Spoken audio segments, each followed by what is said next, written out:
Seja muito bem-vindo ao canal da Igreja Batista do Cordeiro para mais uma mensagem da verdadeira esperança. Estamos muito felizes que você tem nos acompanhado neste tempo de quarentena e certamente queremos que Deus nos use para a sua glória. E antes então de adentrarmos na palavra do Senhor, vamos orar, vamos pedir que Deus nos direcione nesse tempo. Oremos. Senhor Santo Deus, nosso Pai maravilhoso, nós agradecemos a Ti porque Teu nome é poderoso sobre a terra, porque o Teu nome nos traz vitalidade, o Teu nome nos traz alegria. Ó Pai, que possamos sempre confiar em Ti, mesmo independente de quem nós somos. Que nós somos fracos, pecadores, realmente bem limitados, mas nos usa mesmo diante dessas limitações. Ó Pai, é o que nós te pedimos em nome do Senhor Jesus Cristo. Amém. Quando nós estamos falando aqui nesse tempo sobre a verdadeira esperança, nós temos utilizado salmos. E os salmos foram escritos ali no ambiente do Antigo Testamento. E o Antigo Testamento, ele foi forjado em cima da história de um povo, na história do povo de Israel. E a nação de Israel, ela vai se iniciar através de um grande evento, que é justamente o evento do Êxodo. E o salmo que nós vamos falar hoje vai exatamente tocar em alguns pontos ali da história do Êxodo. Então vamos observar o salmo 114, nós vamos observar dos versículos 1 ao 8, o salmo inteiro. Então o salmo 114 diz assim: Quando Israel saiu do Egito e a casa de Jacó do meio de um povo de língua estranha, Judá se tornou o santuário do Senhor, e Israel o seu domínio. O mar viu isso e fugiu. O Jordão recuou. Os montes saltaram como carneiros, e as colinas como cordeiros do rebanho. O que lhe aconteceu ao mar para que você fugisse assim? E você, Jordão, por que recuou? Montes, porque estão saltando como carneiros? E vocês, colinas, como cordeiros do rebanho? Trema, ó terra, na presença do Senhor, na presença do Deus de Jacó. Ele transformou a rocha em lençol de água e o rochedo em manancial. Observando esses feitos, nós sabemos claramente que aqui está se tratando dos eventos que rodeiam a história do Êxodo. Nós não sabemos exatamente quem foi o escritor deste salmo, mas certamente o salmista, ele tinha informações sobre a história do seu próprio povo.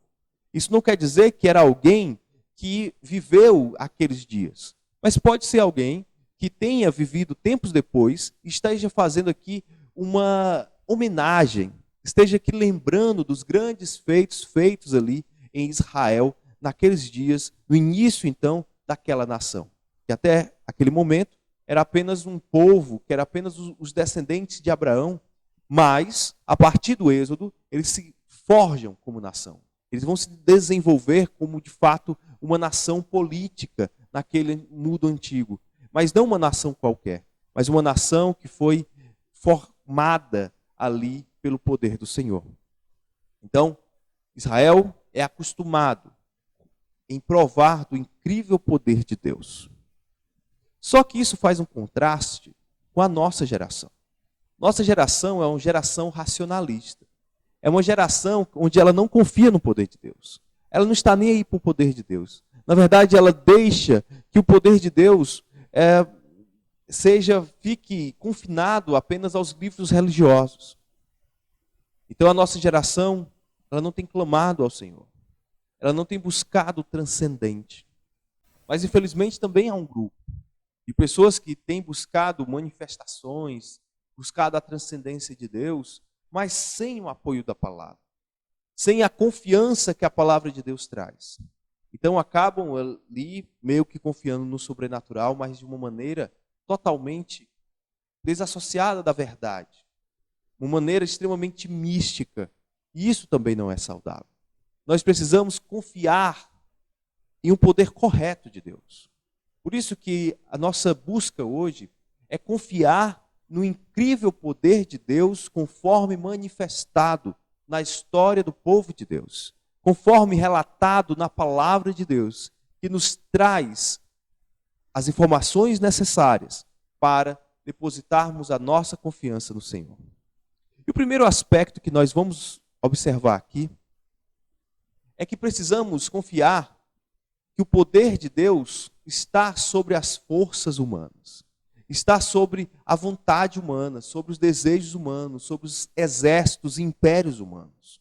Nós observamos isso nos versículos 1 e 2, onde diz assim: quando Israel saiu do Egito e a casa de Jacó do meio de um povo de língua estranha, Judá se tornou o santuário do Senhor, e Israel o seu domínio.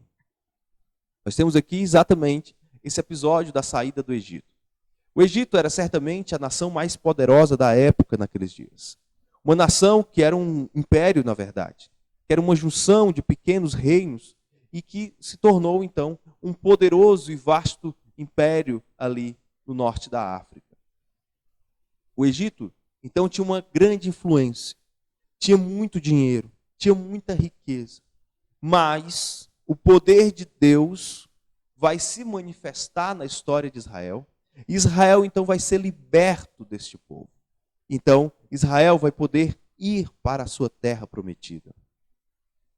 E nesse momento, a partir desses eventos do Êxodo, o povo de Israel, ou seja, ali incumbidos e liderados pela tribo de Judá, eles vão se tornar o santuário do Senhor. Ou seja, o lugar onde Deus iria se reunir no meio do seu povo para abençoar todas as nações da terra. Então Israel tinha isso de muito especial. Israel tinha uma história maravilhosa, uma história exatamente de manifestação do incrível poder do nosso Senhor. E por conta disso, Israel vai se tornar uma nação livre, uma nação independente, uma nação que foi realmente montada, desenvolvida segundo o poder de Deus. Então, isso aqui é algo que tem que ficar no nosso coração. Quando Deus nos escolhe, Deus nos liberta, Deus nos reescreve a nossa história. Deus humilha todos os nossos inimigos, ou seja, todas as pessoas que perseguem os crentes, todos aqueles que querem humilhar o nome do Senhor Jesus Cristo nesse mundo. Então, precisamos confiar que não há força humana nenhuma que consiga vencer o poder de Deus. Deus consegue, de maneira muito fácil, derrotar exércitos inteiros, derrotar impérios como um todo, porque o poder do Senhor é manifesto junto à sua glória. E quando nós o glorificamos, e quando aqui a nação de Israel estava glorificando a Deus, porque essa nação iria, de fato, ser a representante de Deus na terra, então Deus despejou a sua ira sobre o Egito e transformou Israel na nação mais importante da terra. Não era a mais rica, não era a mais com o melhor exército, mas certamente era a nação mais importante da terra, porque naquele povo, naquela nação, estava certamente a história do povo de Israel. Estava certamente a história abençoada de um povo forjado pelo sangue do Messias. Então, isso deve nos fazer revigorar, deve nos alegrar, porque Deus cuida de nós em toda e qualquer situação. Agora podemos abrir para um segundo ponto, um segundo aspecto do poder de Deus. Nós percebemos que além de ele controlar as forças humanas, Deus ele tem poder sobre as forças naturais. Através do poder de Deus, ele controla as forças da natureza. Versículos 3 e 4 traz isso muito claramente. O mar viu isso e fugiu. O Jordão recuou, os montes saltaram, como carneiros, e as colinas como cordeiros do rebanho. E aqui está fazendo menção a 3 eventos da história de Israel. O primeiro é a abertura do Mar Vermelho, onde o mar se abre quando Israel se encontrava encurralada diante do exército de Faraó, e o mar então se abre e o exército egípcio veio para atacar o povo de Israel, mas o povo de Israel foi por dentro do Mar Vermelho e conseguiu então se salvar, e o exército egípcio foi afogado exatamente naquele mar. Então isso nos mostra exatamente que o poder de Deus, ele controla até mesmo um mar. Ele faz com que a lógica da física esteja debaixo do seu poder. Se Deus quiser alterar a lógica da física, Ele altera. Se Deus quiser modificar a matéria, Ele altera. E foi exatamente o que Ele fez. E também no episódio do Jordão, que talvez até por um lado seja um pouco mais complicado, porque as águas do Jordão são correntes. Eram águas extremamente caudalosas, era um rio muito caudaloso, exatamente porque o rio Jordão, naquela época, ele não tinha sofrido muitas interferências, como o rio Jordão hoje já sofreu. Mas, naquele tempo, o rio Jordão, ele se abre no meio, então as forças da natureza ali foram humilhadas. Deus, então, muda as leis da natureza exatamente para que o povo de Israel passe com a Arca da Aliança e vá, então, em caminho da Terra Prometida. E fala também do monte saltando como carneiros. Qual é essa ideia? É exatamente a ideia de que o monte, quando Moisés estava conversando com o Senhor, exatamente no Monte Sinai, aquele monte ele pegava fogo, aquele monte saía raios dele, e também, certamente, ele estremecia. Havia uma espécie de terremotos ali, junto àquele monte, justamente para mostrar o incrível poder de Deus e como Deus controla a natureza. Controla os eventos naturais deste mundo. E aí, ele reforça essa ideia, quando ele diz isso. O que lhe aconteceu, ó mar, para que você fugisse assim? E você, Jordão, por que recuou? Montes, por que estão saltando como carneiros? E vocês, colinas, como carneiros do rebanho? Eu lembro, certa vez, que eu estava em um local, na cidade de Viçosa do Ceará, e eu subi, então, uma escadaria, que é um ponto turístico de lá. E quando eu cheguei no final da escadaria, onde dava acesso a uma pracinha muito bonita, quando eu cheguei no final daquela subida, veio uma nuvem, enfim, uma grande neblina, que encobriu todo aquele local.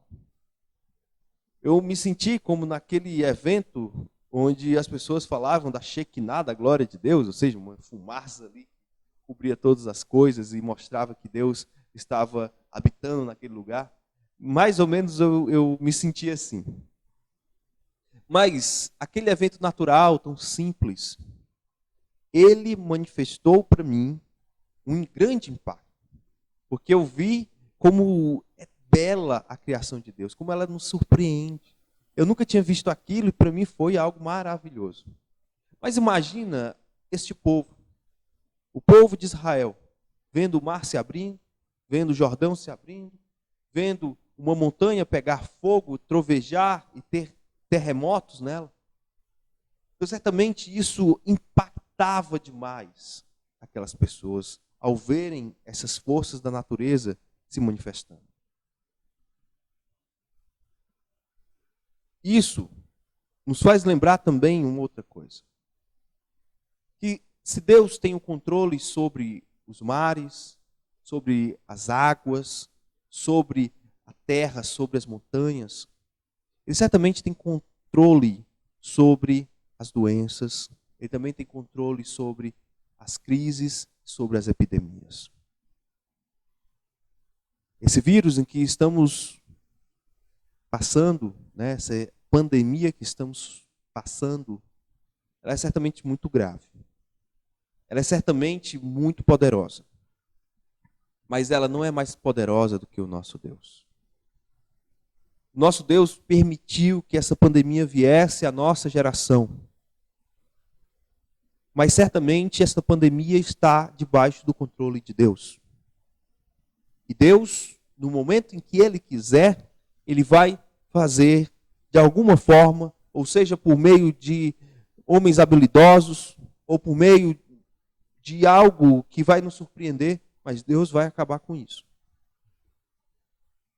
E Deus vai ser glorificado nisso. Nós vamos perceber que os homens que se arrogam de terem ciência, de terem tecnologia, de terem dinheiro, os homens não são nada diante de Deus. Essa é a mensagem que Deus está mostrando para esta geração. Que o que vai sobrar é exatamente de que a economia, ela não é previsível. De que a política não é previsível. A tecnologia não vai conseguir nos ajudar como a gente achava. E certamente a nossa ciência não consegue trazer todas as respostas. E só quem vai dar tranquilidade e confiança ao nosso coração é o nosso Deus. Então precisamos guardar isso no nosso coração. E um terceiro e último ponto que nós vamos trabalhar nessa mensagem é que Deus manifesta o seu poder sobre toda a terra. Porque Deus já manifesta o seu poder sobre os homens, sobre os impérios da terra. Ele também manifesta o seu poder sobre as forças da natureza, sobre os eventos da natureza. Mas agora, nós vamos ver que não existe nada neste mundo e nem nada neste universo que não esteja debaixo do controle do nosso Senhor. No versículo 7 diz assim: trema, ó terra, na presença do Senhor, na presença do Deus de Jacó. Então diz, olha, toda a terra, ela precisa se dobrar na presença de Deus.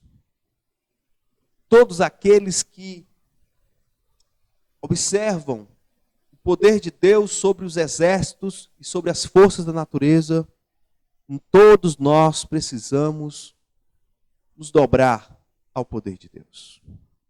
A presença de Deus deve nos humilhar. Devemos ser humildes na presença de Deus. Porque o nosso Senhor, Ele é muito poderoso. Devemos temer o seu nome. Não podemos agir neste mundo como se Ele não existisse. Ou observando Deus apenas de longe. E não tendo intimidade com Ele. Diz aqui, trema, ó terra, na presença do Senhor. Todos os homens precisam reconhecer isso. Infelizmente, muitos se abrigam nas idolatrias, nas confusões deste mundo. Mas aqueles que têm seus olhos abertos precisam do Senhor. Precisam confiar neste poder do Senhor. Porque este poder, ele está sobre toda a terra e sobre todo o universo. E novamente o salmista vai falar de um outro evento aqui da história do povo de Deus, que foi o episódio que lá em Meribá, onde Moisés bate na rocha, e a rocha então se transforma num manancial.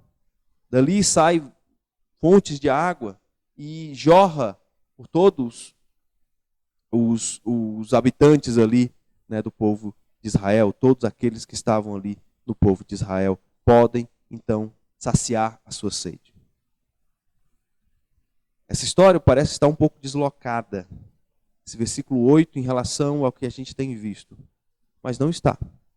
Isso aqui mostra que aquele Deus que controla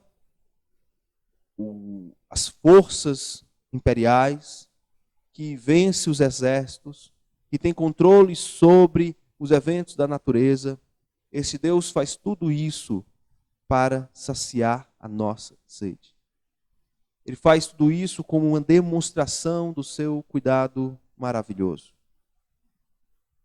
Deus, então, Ele vem para nos trazer alento no meio das dores.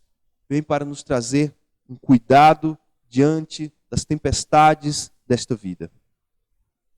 Precisamos continuar confiando no poder de Deus, independente dos problemas em que estejamos vivendo.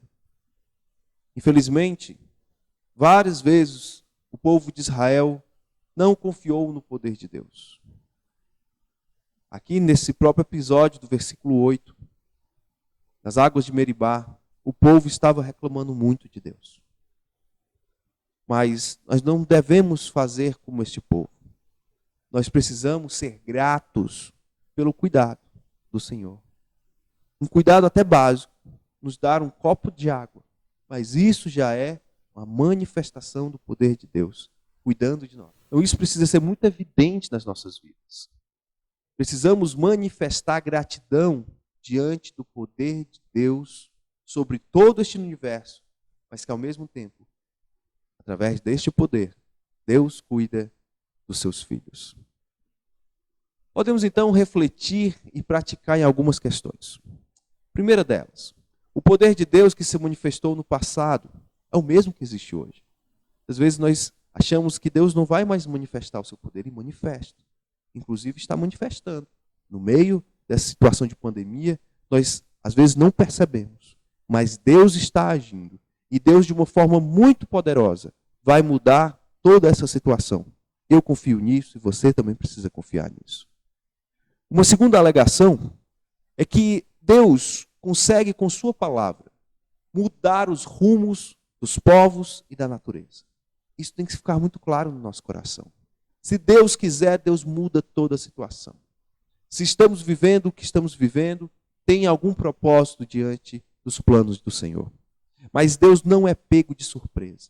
O nosso Deus não é um Deus fraco, é um Deus poderoso, que está acima dos eventos sobrenaturais, está acima de todas as questões desse mundo. E isso nos chama a uma terceira reflexão, em forma de pergunta.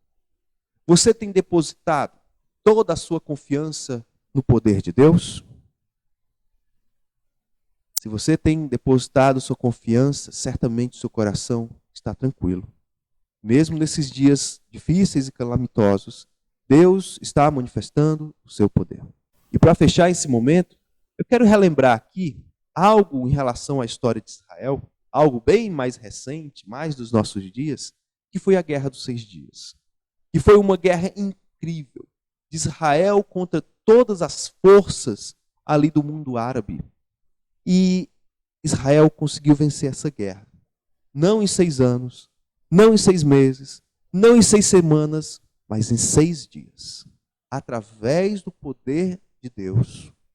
Incrivelmente, Israel vence uma das suas maiores batalhas, ou certamente a sua maior batalha desses tempos modernos. Israel conseguiu vencer por conta do poder de Deus. E vou aproveitar esse momento e passar um pequeno documentário sobre a história dessa guerra, da Guerra dos 6 Dias, para que vocês percebam o tamanho do poder de Deus na vida daqueles em que Deus escolheu salvar.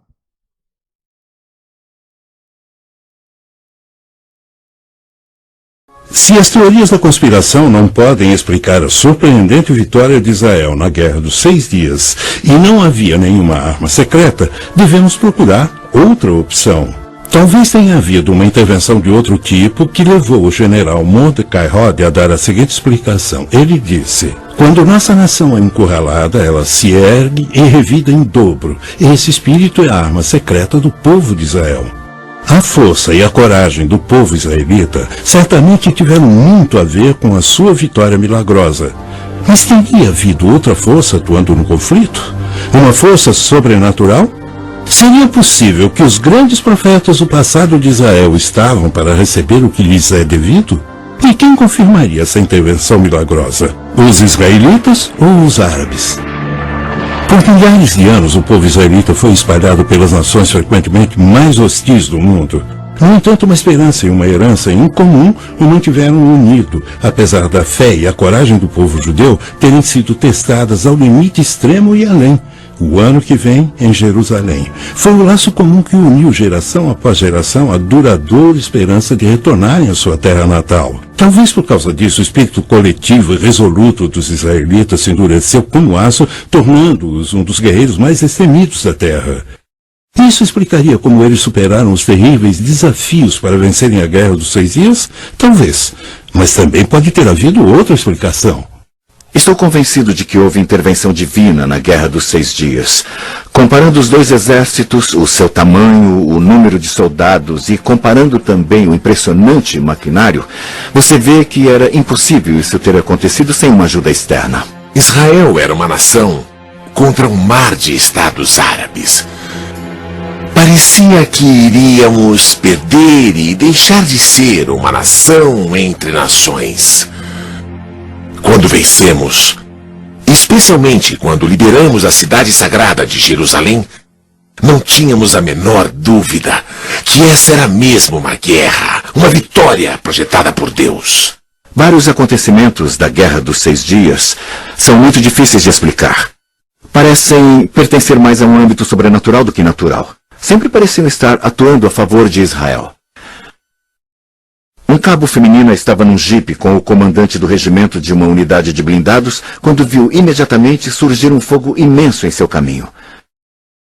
O comandante não conseguia ver nada, e a moça, pensando que os óculos dele estivessem cobertos de areia, gritou para que ele desviasse para o lado. Ele se convenceu do perigo, pois conhecia a moça o bastante para confiar em seu julgamento, embora não visse nada no caminho. Mesmo assim, desviou para uma outra passagem que surgiu entre as dunas. A coluna de veículos atrás deles o seguiu. Apenas um jipe continuou no caminho original. De repente, houve uma terrível explosão e fogo. O jipe que continuou no caminho tinha entrado num campo minado dos egípcios. Esse seria apenas um exemplo fortuito das areias do deserto pregando peças na visão de alguém? Ou o cabo de fato teve uma visão que a avisou do perigo à frente? O mais importante é por que essa guerra estava repleta de tantos exemplos e acontecimentos inexplicáveis que agiram em favor de Israel. O real milagre da Guerra dos 6 Dias foi que entre 31 de maio e 5 de junho de 1967, as condições favoráveis que quase garantiram uma vitória árabe derreteram como gelo sob o sol do meio-dia. E Israel subitamente emergiu vitoriosa, para a surpresa de todos. Acho que o poderio ocidental e todo mundo ficou totalmente chocado com a vitória após ter examinado o mecanismo da vitória de Israel. Descobriram que houve vários milagres. Surgimento de soldados que não deveriam estar lá, aparições milagrosas, como descrito por homens como Gerson Salomão, do Monte do Templo, de soldados com uniformes brancos que afugentaram os sírios. Ele conta a história de como eles salvaram sua vida. E mais tarde, ninguém conseguiu explicar aqueles soldados com uniformes brancos. Israel é um milagre. E como Deus aparece nos campos de batalha e na história de 4.000 anos, é um milagre. Na batalha que levou à Guerra dos 6 Dias, na fronteira de Israel com a Síria, fui muito ferido durante uma batalha longa e muito difícil. Um tanque me atropelou, então eu fiquei estirado no chão, quase morto. Eu só tinha minutos de vida. Centenas de soldados sírios vieram das montanhas e me cercaram. Nos meus últimos instantes de vida, pude ouvi-los carregando as armas para me matar. De repente, quando estavam prontos para atirar, deram as costas e voltaram rápido para as montanhas.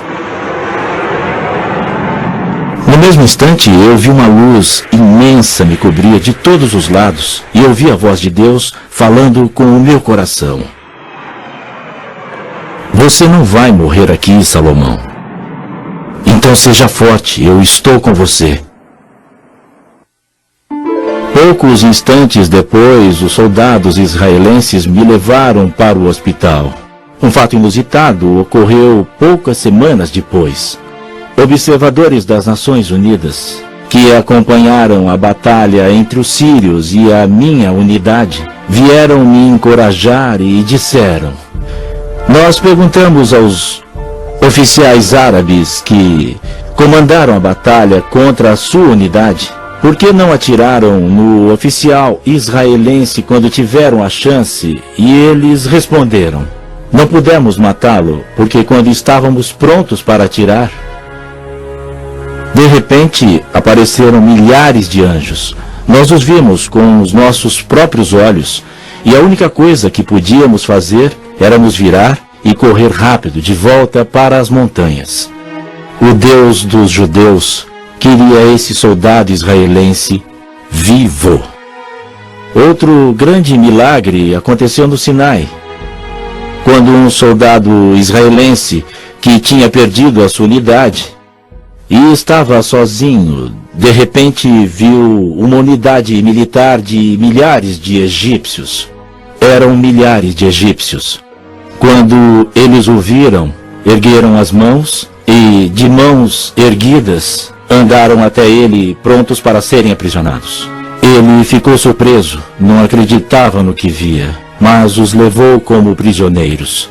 Eles o seguiram até a unidade principal da qual ele havia se perdido. Ao chegar à unidade, sua unidade ficou chocada. Eles não podiam acreditar. Um soldado israelense sozinho, levando atrás de si milhares de soldados egípcios de mãos erguidas, prontos para serem presos. Então eles levaram os soldados presos e depois interrogaram os oficiais egípcios. O que houve? Como se renderam a um soldado israelense? E eles responderam, ele não estava sozinho. Junto dele haviam milhares e milhares de anjos, com armas em suas mãos, prontos para atirar. E eles disseram, estamos prontos para lutar contra soldados israelenses, mas não estamos preparados para lutar contra os anjos de Deus. Comparando os dois exércitos, seu tamanho, o número de soldados e também comparando o seu maquinário, vê-se que jamais poderia ter acontecido sem uma ajuda externa.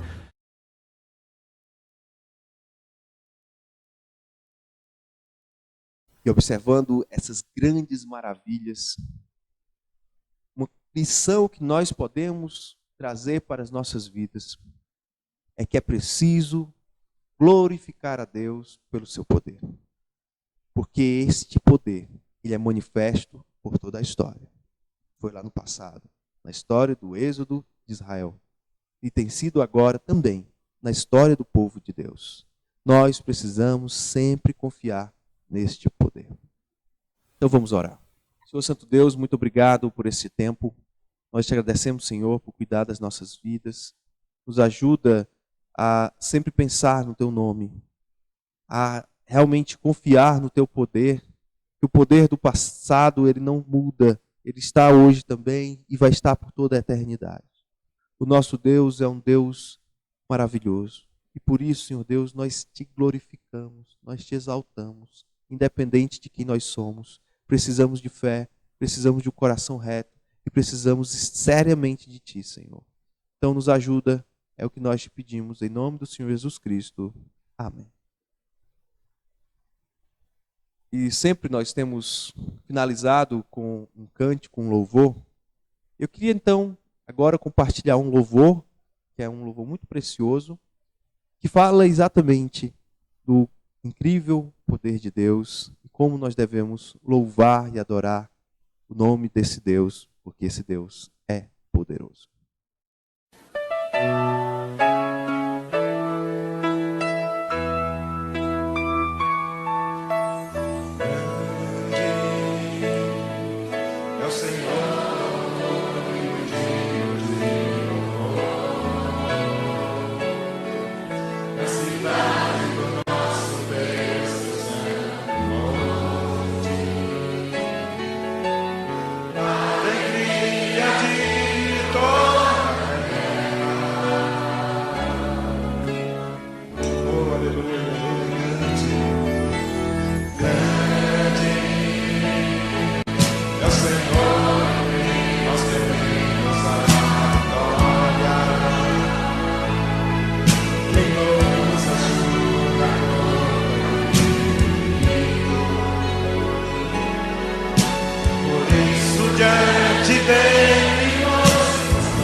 Grande e poderoso, o Senhor é teu nome.